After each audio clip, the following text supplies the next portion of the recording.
desde sábado, que eles já estavam avisando a gente pra gente não sair mais de casa, que ia ter tiroteio lá a partir de tal horário, nem as crianças podiam ficar na rua. O estabelecimento foi fechado umas 7 horas, ônibus não podia entrar também, que eles mandaram avisar que se ônibus entrasse eles iam metralhar ônibus, e foi liberado só as igrejas, o restante tudo ficou dentro de casa. Passou do helicóptero direto.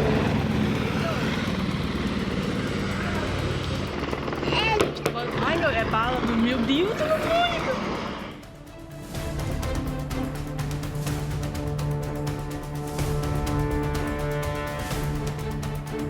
11h02, você acompanhou informações dos moradores de alguns bairros da cidade e esses moradores estavam denunciando a possibilidade de toque de recolher. Inclusive, uma unidade básica de saúde teve os atendimentos suspensos por causa dessa ameaça de que prováveis bandidos poderiam entrar nas unidades básicas de saúde ameaçando moradores. Fez, inclusive, com que o prefeito de Manaus, Arthur Vigílio Neto, se encaminhasse para essa unidade básica de saúde, fazendo referência a essa situação de toque de recolher. Nós ainda temos hoje no nosso programa da comunidade entrevista com o secretário de Administração Penitenciária, Coronel Marcos Vinícius. Vamos conversar também, você que está aí do outro lado acompanhando o programa da comunidade, com os juízes responsáveis pelo regime aberto e o regime fechado do Tribunal de Justiça, que vai conversar conosco, inclusive um dos magistrados que assinou a transferência dos nove presos, as transferências dos 9 presos, para poder conversar conosco e dizer que esse massacre que aconteceu agora no nosso sistema prisional tinha sido antecipado, inclusive foi evitado que fosse pior. É destaque que a gente vai conversar hoje no nosso programa da comunidade. Você que está do outro lado, participa com a gente. Liga 3307-3951, 3307-3952. São 11h03 e a gente vai trazer para você que está aí do outro lado a reportagem do Juliano Couto, onde o Estado pediu ajuda ao governo federal e, inclusive, visitou as unidades em que ocorreram as mortes. O Juliano Couto conversa sobre a gente e traz as informações.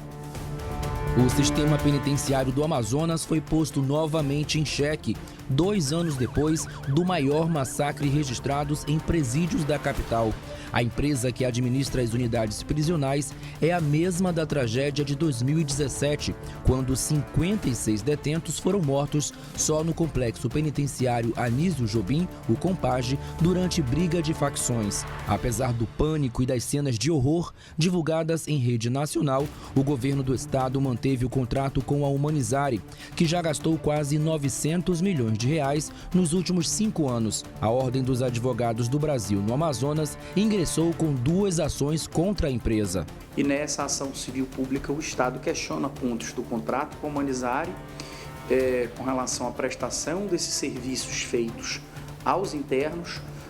Também objetiva que o Estado tome atitudes como a realização de concursos públicos para agentes penitenciários e que o Estado apresente para o Judiciário o plano de ação para o sistema prisional do Estado do Amazonas. A OAB no Amazonas questiona a renovação do contrato milionário.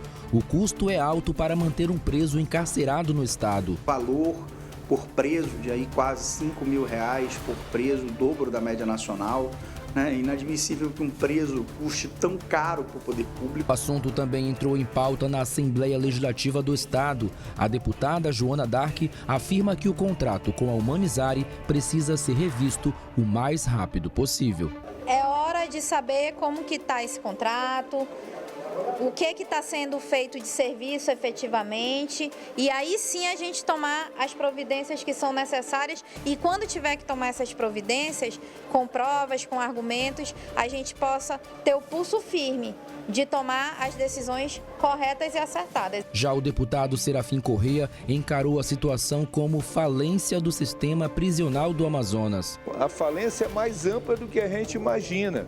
E isso deve alertar todas as autoridades de segurança, seja as autoridades locais como as nacionais. O presidente do Sindicato dos Servidores Penitenciários do Amazonas disse que existe uma briga de facções dentro dos presídios e que a Humanizare já provou que não tem competência para administrar. É preciso que o Estado ele faça um vasto investimento com relação ao sistema penitenciário. E aqui eu ressalto o agente penitenciário, o servidor penitenciário, que precisa ser valorizado. A crise no sistema prisional começou no último domingo, quando 15 detentos morreram no complexo penitenciário Anísio Jobim durante uma briga de facções no horário de visita.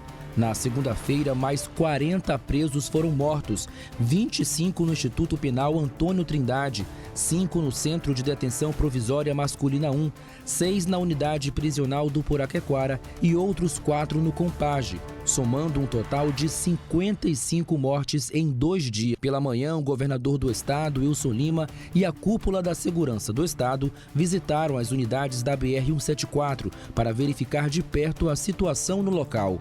Após a visita do governador às unidades prisionais, a Secretaria de Administração Penitenciária do Amazonas se pronunciou dizendo que o caso não se trata de uma rebelião, mas de uma briga de internos, e voltou a dizer que todas as vítimas fazem parte de uma mesma facção criminosa. Tudo aconteceu no momento da visita das famílias e muitos dos detentos acabaram sendo mortos na frente da família.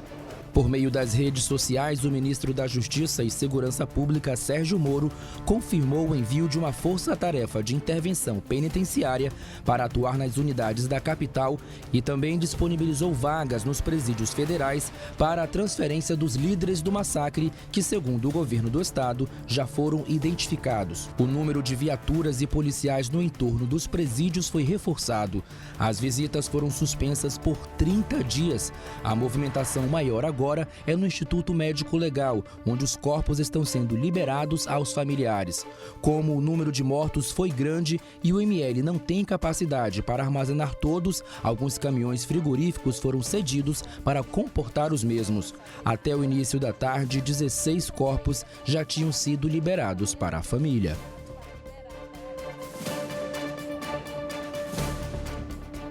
São 11h08. Você que está acompanhando o nosso programa da comunidade, muito obrigada pela audiência. Obrigada pela audiência nas nossas redes sociais. A gente vai conversar agora com o secretário de Administração Penitenciária, Coronel Marcos Vinícius, que está hoje aqui com a gente. Abriu espaço nesse tumulto todo que ele está enfrentando para poder esclarecer a população e trazer para a gente as últimas notícias, as últimas informações do nosso sistema prisional. Antes de mais nada, eu queria agradecer a sua disponibilidade de vir aqui conversar conosco hoje, Coronel. É uma honra estar aqui para poder esclarecer os fatos à sociedade. A gente sabe que o número de presos no Amazonas, o número de prisões, de pessoas que hoje estão encarceradas, cresceu quase 27% em 5 anos, segundo as informações que a gente obtém pelos órgãos que fazem as estatísticas e dão esses números para a gente, né? Como é que a Secretaria de Administração Penitenciária está trabalhando esse aumento de contingente com a estrutura ainda do mesmo jeito? Bem, só vamos esclarecer alguns números, né? Na verdade, a gente, no Amazonas, através de um trabalho de excelência que eu tenho aqui que destacar, da VEP, juntamente com o Ministério Público, eles têm feito diversas ações jurídicas em processo jurídico dos internos. Na verdade, o Amazonas foi um dos estados que diminuiu a comunidade carcerária, né? É importante ressaltar o trabalho e a importância da presteza e profissionalismo dessas duas entidades, tanto o Tribunal de Justiça, através da VEP, quanto o Ministério Público.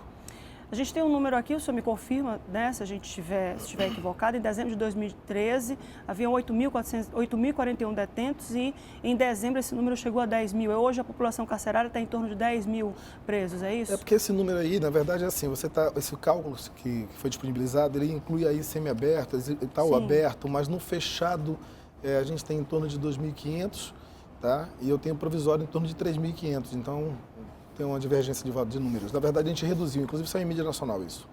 Como é que o senhor está trabalhando hoje a transferência dos 20 presos? Nós já transferimos os 9, inclusive daqui a pouco a gente vai conversar com os 2 juízes responsáveis por trabalhar junto à Secretaria de Administração Penitenciária nessa transferência. 9 já foram e estamos aguardando as vagas dos outros 20? Não, as vagas já estão disponibilizadas. O que precisa, na verdade, ter um processo legal nisso. A VEP está trabalhando intensamente desde ontem, a gente está com um time full time juntamente com eles para subsidiar em documentação. E eu espero que a gente conclua a fase documental ainda hoje ou amanhã, eles vão poder lhe explicar melhor isso. Em seguida vem a fase de aeronaves, logística para poder transferi-los. Eu acredito, inclusive, que devam haver 2 remessas, uma agora e uma talvez agora até sábado ou semana que vem. Deverá acontecer dessa forma. Existem informações de que há uma previsão de aumento de número de vagas no sistema prisional. Esse é mais ou menos um aumento de 3,2 mil vagas nas unidades prisionais do Estado. É esse o número? Nós estamos com 4 obras no interior do Estado, todas em parceria com o governo federal. Algumas delas se encontram nesse momento paradas por questões jurídicas, estamos resolvendo isso.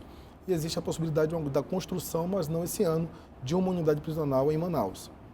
Como é que está o trabalho junto à concessionária que vai gerenciar esse aumento? Aqui nós temos uma informação de que existe um contrato da Secretaria de Estado da Administração Penitenciária, junto à concessionária PAMAS, que é uma sociedade de propósito específico para poder fazer essa construção. Existe esse contrato? Existe o contrato, mas a orientação do governo é que essa atividade não vai acontecer, né? Esse consórcio ele foi à época concebido com a cogestora Humanizare. E ontem o governador já anunciou que o Estado, já no contrato próximo, que vence agora dia 9, o Estado ele começa a destratar com esta empresa. Nós iremos buscar outros parceiros para poder fazer a cogestão no Amazonas. Como é que a Secretaria de Inteligência vem trabalhando para evitar novos massacres? Como é que junto com a SEAP, dentro dos presídios, das unidades prisionais, de todas as unidades, a SEAP consegue identificar essa truculência entre as facções criminosas, truculências entre as próprias facções, entre a facção, que foi o que aconteceu nesse último massacre? Como é que a SEAP consegue, junto com a inteligência, evitar que isso aconteça? E por que dessa vez não se conseguiu conter os presos? Eu vou usar um outro viés. Nós tínhamos dados da possibilidade de acontecer esse evento. E eu lhe digo o seguinte, na verdade, nós sim, o Estado conseguiu uma ação preventiva muito grande. Durante a ação, a gente não sabia em que dia iria acontecer. Durante a ação do dia 15, vamos destacar novamente o GIP, que é o Grupo de Intervenção Penitenciária, criado agora na nova gestão. Ele chegou ao ponto do evento em 3 minutos. Em anos anteriores, por exemplo, no ano de 2017, o tempo de resposta chegou a ser de 1h15. Okay? Então, em 3 minutos, nós estávamos lá. O que isso possibilitou? Possibilitou que não houvesse necessariamente, que não aconteceu rebelião. Eles não tomaram telhado, não tomaram reféns, não tinha arma de fogo, não tinha facas, não tinha arma branca. Não, o estoque teve com escova de dente, né, é inusitado. E eu vou lhe dizer que a grandíssima maioria dos crimes foi por enforcamento, né? Então foi através de mata-leão, ou então com o uso de cordas, de cadastros, enfim. Foi dessa forma que aconteceu. Então, aconteceu dentro de um mesmo grupo criminoso, que é também um fato atípico de acontecer, não teve, tiveram diversas fake news de vídeos circulando, inclusive de pessoas de Manaus, até da área de segurança pública, absurdamente, circulando vídeos de pessoas pulando janela, de pessoas subindo em telhado. Não foi nada disso, não foi nada disso. No domingo, esses eventos aconteceram na frente dos familiares e aí sim, o GIP conseguiu de maneira imediata conter.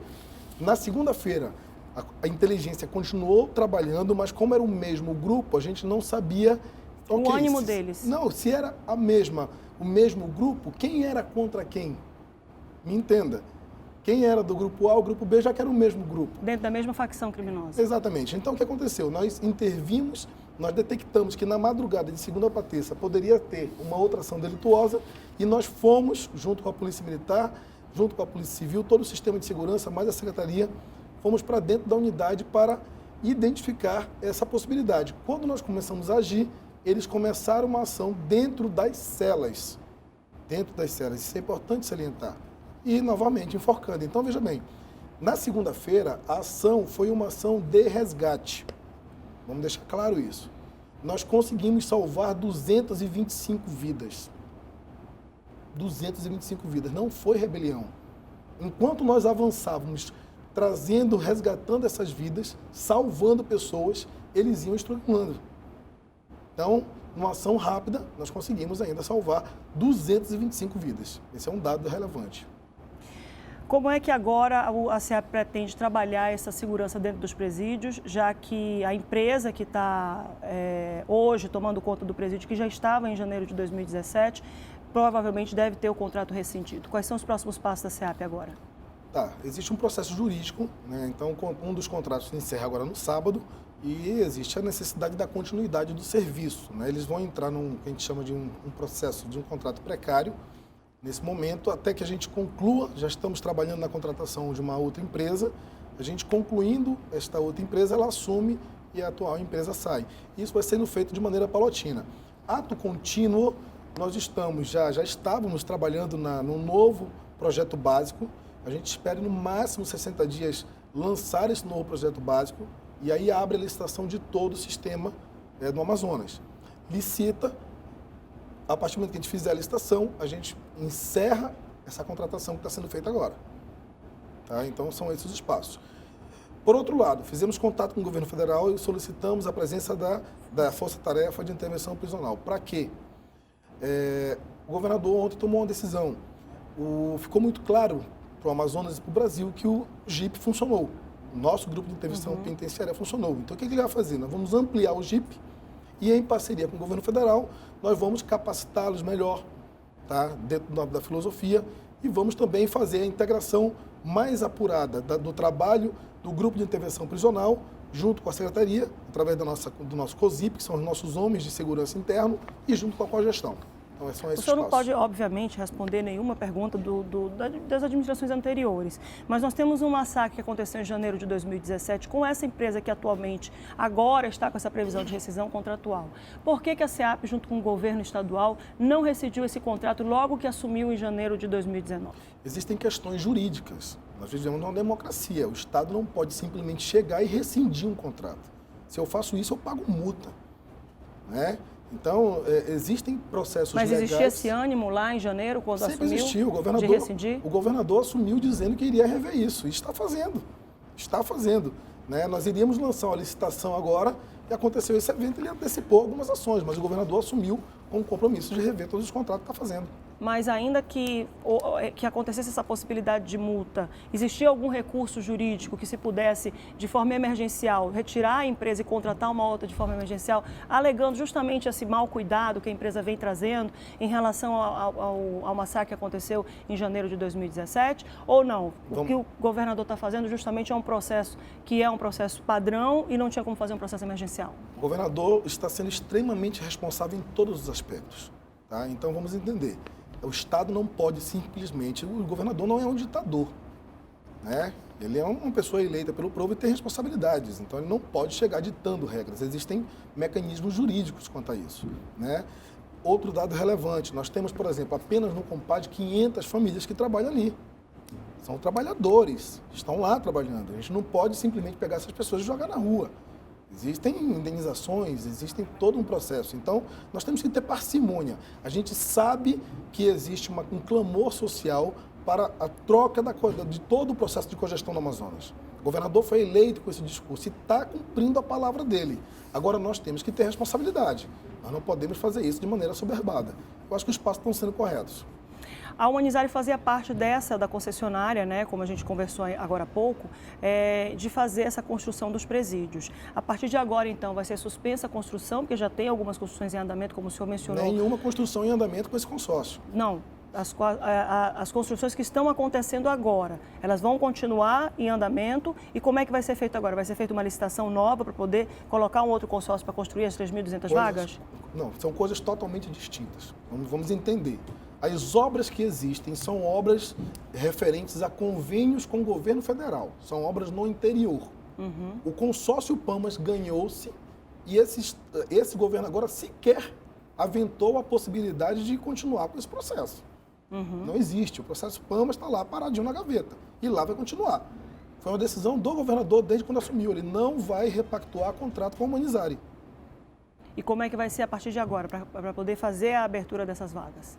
Que vagas? De vagas dentro dos presídios, porque precisa se construir outros presídios. Como é que é a providência a partir de agora? Então, vamos lá. As providências que já vinham sendo tomadas. A gente está trabalhando nas 4 obras que existem no interior. O que o DEPEN, qual é o acordo que o governo do Estado do Amazonas tem com o DEPEN? A gente adianta essas obras, tendo em vista que estas obras as gestões anteriores não conseguiram avançar com elas. Então, nós estamos trabalhando para fazer os desengates jurídicos que existem para fazer essas obras avançar. Essas obras avançando, nós voltamos em outubro no DEPEN, essa é a data que nós temos acordado com eles, e aí a gente estuda a possibilidade de mais recursos para as obras na capital também. Ok? Então, que fique claro, uma coisa é consórcio Pamas, outra coisa é convênio com o governo federal. Secretário, eu queria agradecer muito o senhor ter vindo hoje conversar conosco, esclarecer muitos pontos que a gente precisava bater e trazer essa tranquilidade para a sociedade. Alguns homicídios também aconteceram nesse interregno, né, na segunda-feira, inclusive, depois de toda essa confusão que aconteceu dentro do presídio. A Secretaria de Segurança Pública, por meio das delegacias, estão investigando para saber se existe correlação. Existem algumas outras situações de toque de recolher, a gente vai mantendo você informado, mas dentro dos presídios hoje, por enquanto ainda estão suspensas as visitas, não é isso? Estão suspensas as visitas. Eu quero tranquilizar a sociedade amazonense e dizer que o Estado está sob o controle. Se houveram mortes, não tem como negar as mortes, elas aconteceram, mas foram fatos totalmente inusitados. Ainda ontem, em conversa com a representante da FTIP, que chegou, a primeira pessoa da precursora, sabe o que ela me falou? Ela me disse o seguinte: secretário, todas as ações da FTIP, quando a FTIP chega, nós encontramos presídios destruídos, celas destruídas, presos soltos no corredor. E aqui não viu isso. Tomada, né? Não viu isso. O Estado está com domínio. Então temos que entender que foi um racha dentro de um grupo criminoso. Tá? Então, o Estado agiu.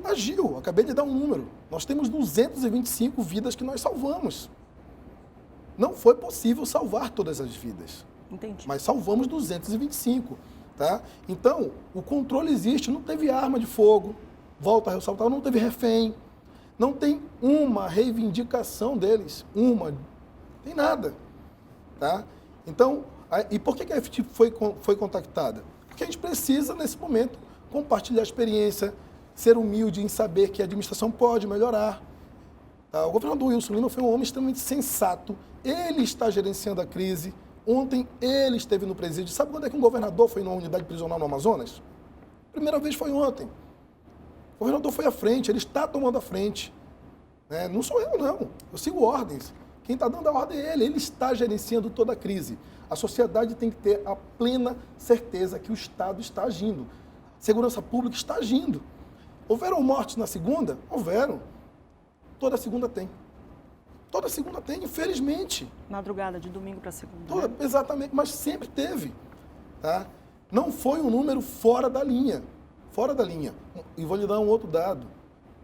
No primeiro trimestre, a quantidade de homicídios em Manaus reduziu drasticamente, 25%.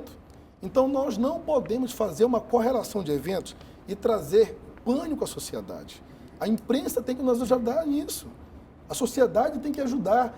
A quantidade de fake news no domingo e na segunda em Manaus foi um absurdo. Inclusive, alguns momentos por blogs inescrupulosos que geram pânico na sociedade. Isso é inadmissível. Inadmissível. A imprensa tem que ter responsabilidade. Apurar os fatos com cautela para que informe e não desinforme a sociedade. O que você está fazendo aqui é de uma responsabilidade exemplar. Parabéns. O que a gente precisa é disso, é de um espaço para comunicar bem com a sociedade, para levar tranquilidade, para mostrar que a polícia está na rua. O Coronel Norte está pessoalmente todo dia na rua. O delegado Lázaro, pessoalmente, ontem até 2 horas da manhã, os dois estavam na rua junto com o Coronel Bonatti para ter a certeza de que poderiam deixar a nossa sociedade dormir tranquila. A ordem do governador é que para que nós, gestores, e não quem está na ponta, nós estamos indo à frente. Eu, pessoalmente, salvei mais de 40 vidas. E é minha função. É minha função. Volto a dizer, ontem o governador estava lá, fui ver. Então, a sociedade amazonense pode ficar tranquila que a gente está tomando conta da situação. Muito obrigada, secretária. Muito obrigada. E a gente precisa torcer a favor e não contra. Nós temos que torcer a favor dos nossos órgãos públicos, nós temos que torcer a favor da secretaria, nós temos que torcer a favor de quem está trabalhando para poder manter a segurança dentro dos presídios e fora deles, porque nós não vamos agora, no século XXI, criar presídios para ter pena de morte por enforcamento, pena de morte por incêndio, por carbonização de pessoas, pena de morte por tiro. Nós não temos pena de morte. O ser humano ele é muito injusto ainda para poder aplicar a pena de morte. Muito obrigada, secretário. Olha, mais de 20 pessoas foram presas durante a Operação Cronos 2, deflagrada pela Polícia Civil. Entre os presos está o suspeito de matar um homem no conjunto Viver Melhor na noite de segunda-feira. Quem traz os detalhes é a Bárbara Mitoso. A segunda fase da operação durou 3 dias e resultou na prisão preventiva de 21 pessoas. Mais da metade são suspeitos de cometer homicídios na capital. De acordo com a polícia, os mandados começaram a ser cumpridos no último domingo por causa das ocorrências registradas nos presídios de Manaus. Essas prisões aconteceram de domingo para cá, após o que aconteceu nas unidades prisionais. Colocamos o nosso pessoal na rua. E para dar uma tranquilidade inicial para a população, e esse trabalho vai continuar. A operação aconteceu em 24 estados do Distrito Federal simultaneamente. Aqui em Manaus, além das ordens judiciais, um homem foi preso em flagrante pelo homicídio que aconteceu no bairro Viver Melhor durante a noite desta segunda-feira. Conseguimos efetuar a prisão em flagrante dele, né? Na verdade ele estava junto com mais 2 pessoas. Essas 2 pessoas estão sendo investigadas para saber realmente se tem ligação ou não com o crime, mas um foi flagrante e confessou o delito. O delegado ainda falou sobre as mensagens que circulam nas redes sociais, no qual criminosos afirmam que vai haver mortes na cidade e a existência de um toque de recolher no conjunto Viver Melhor. Aconteceram 5 mortes ontem à noite, todas elas, né, realmente já temos a solução dos casos, inclusive já com prisões em flagrante.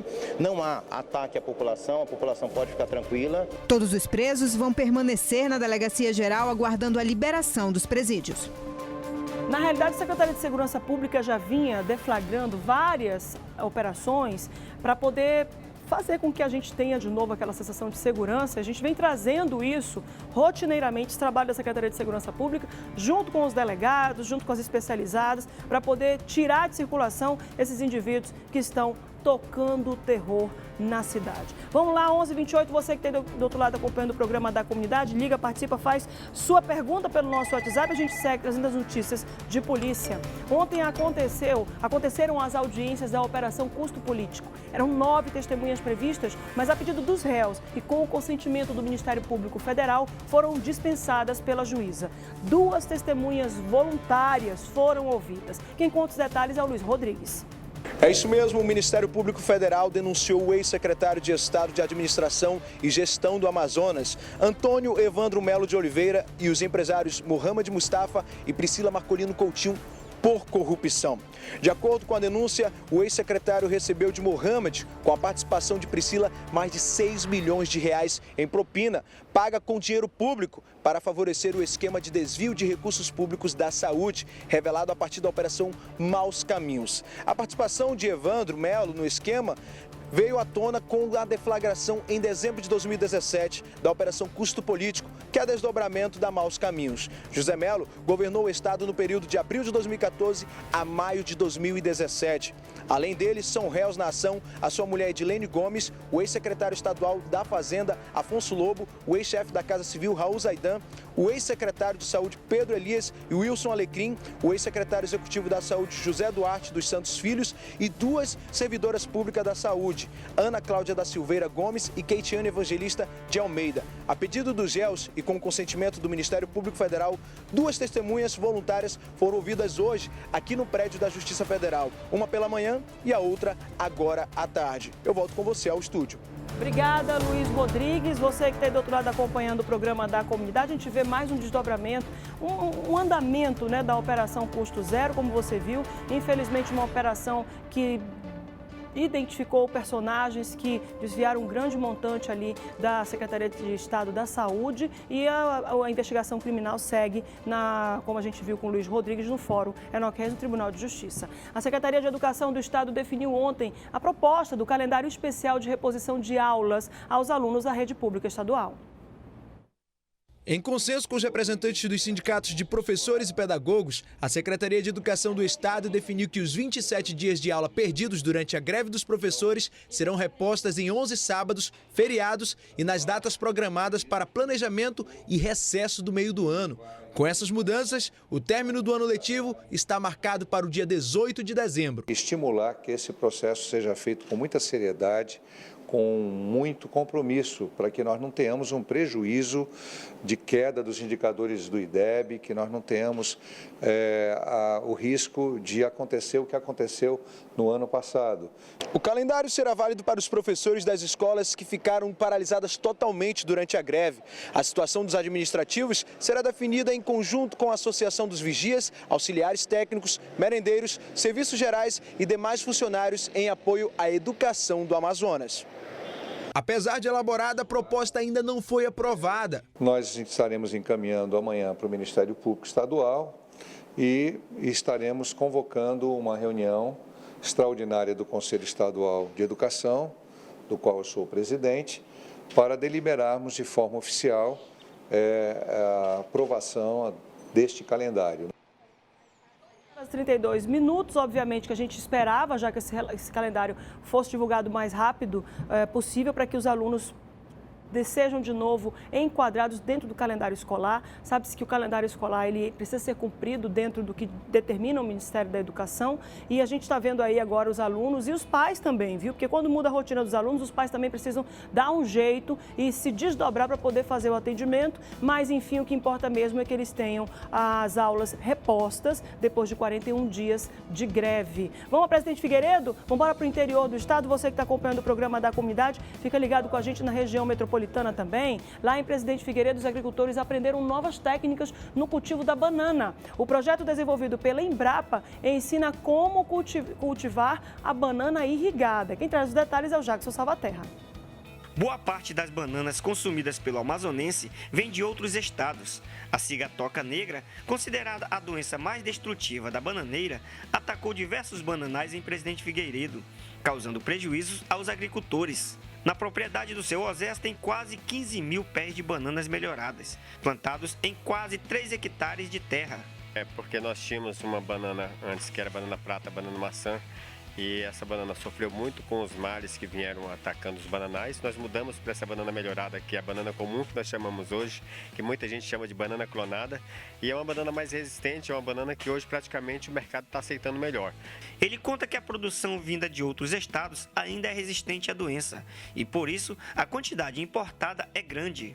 Hoje nós recebemos a banana de todos os estados em volta do estado do Amazonas. Já recebemos do Acre, já recebemos de Rondônia, recebemos grande parte do Pará, mas a maior parte vem de Roraima. A banana de Roraima, porque ainda é a banana prata, é uma banana que praticamente vem 30, 40 toneladas toda semana, passam aqui na nossa frente pela BR. Segundo dados da cooperativa CPU Atuã, por mês são retirados cerca de 42 toneladas de banana do município, que são distribuídos nas escolas estaduais e municipais, além das feiras e mercados da capital. Estes agricultores estão aprendendo novas técnicas de cultivo da banana com irrigação. É um projeto desenvolvido pela Embrapa e está sendo executado na propriedade de Romário, que fica no quilômetro 180 da BR-174. Nos períodos secos, a planta se desgasta muito, então essa irrigação vai renovar a nossa produção aqui, vai aumentar, entendeu? Aqui estão sendo cultivadas 4 variedades de banana. Segundo os pesquisadores, apesar da região ter um período de chuva torrenciais, isso não é suficiente para a boa produção. Você imagina uma planta como a bananeira, que ela tem 80%, 90% dela toda formada por água. Se essa planta passar uma semana sem com solo seco, o que vai acontecer? Ela vai bombear a água dela para o solo que está seco, ele vai chupar, ele vai drenar essa água. Então a planta entra num estresse, para de produzir, e aí quando ela lança esse cacho, ela não consegue nem mesmo encher o cacho. Quer dizer, se 15 dias já causa isso, imagina 3 meses de chuvas em quantidades pequenas e uma má distribuição. Você tem uma perda de produção muito alta. Então, para algumas culturas, é fundamental, sim, irrigar. Ainda segundo os pesquisadores, com a nova técnica, a produção da banana aumenta, trazendo menos prejuízos aos agricultores. 11 horas e 35 minutos. Olha só a nossa vocação sendo trabalhada. É isso que a gente precisa fazer. Trabalhar o interior do estado, os municípios do interior, para poder a gente ficar, afinal de contas, com a Zona Franca aqui, show, bombando, mas também as vocações do interior, também desenvolvendo a nossa economia e ajudando os agricultores. Você que tem do outro lado, tá comigo? Então continua comigo, porque agora quem vem aqui na tela é o Emerson Santos no Minuto Oferta.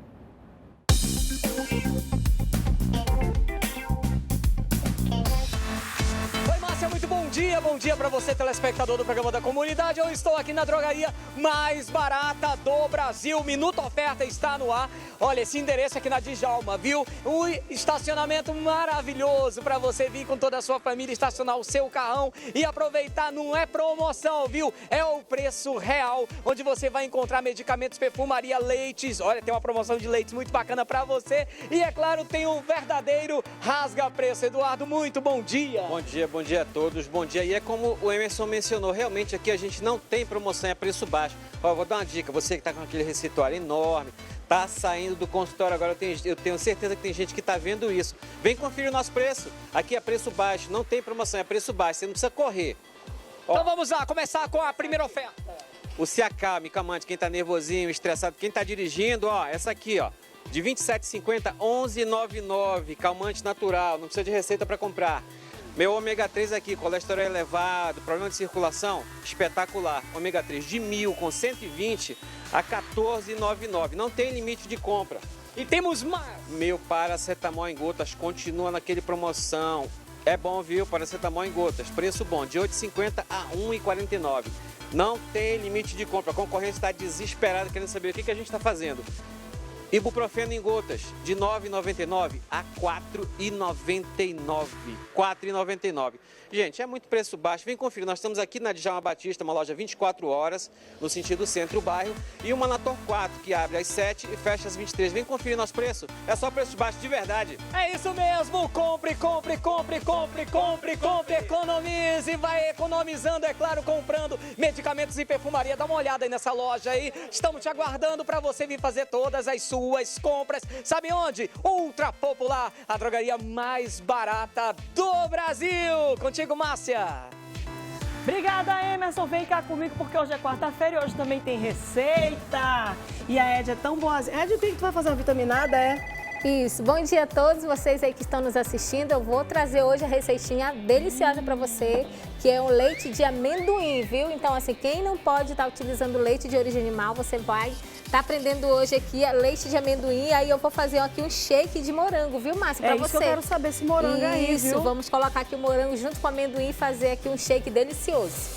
Daqui a pouco. Daqui a pouquinho. Então, fica ligado, você que tá do outro lado. Olha só um monte de amendoim, vamos fazer gente, esse leite delicioso. Podia ter trazido banana para fazer meu sorbet. É verdade. Da próxima. Chata, pessoa é chata. 11 horas e 38 minutos. Deixa eu mandar um beijo pra Emily. A Emily tá fazendo aniversário hoje, 7 aninhos. Emily. Por que tem que mandar foto com a mãe? Cadê Gesiel que não embaçou esse rosto aí? Que é só a criança que tá fazendo aniversário, não é a mãe? Amor de Deus. Gaiata, viu, Manu? Essa é a Manu, diretora do lado esquerdo aqui, é a Manu, tá? Diretora do 6 Horas Notícias, aqui do lado direito é a Emily que tá fazendo aniversário hoje. Um beijo, meu amor. Um beijo a tia Márcia, tá bom? Feliz aniversário pra você. Olha, você que está acompanhando o programa da comunidade, são 11 horas e 39, a gente vai para um rápido intervalo. Daqui a pouco a gente vai conversar com os juízes Glenn Hudson e o Dr. Rômulo, que são juízes da Vara de Execução Penal. O Dr. Juiz Glenn é corregedor dos presídios e responsável pelo regime aberto. E o Dr. Rômulo é responsável pelo regime fechado, o Dr. Rômulo Garcia. E daqui a pouco a gente vai saber com eles como é que está a situação prisional nesse momento, falar sobre as transferências dos presos e outros assuntos para poder tranquilizar mais ainda a população com relação ao que aconteceu no sistema prisional. A gente vai para o intervalo, volta já já, não sai daí não.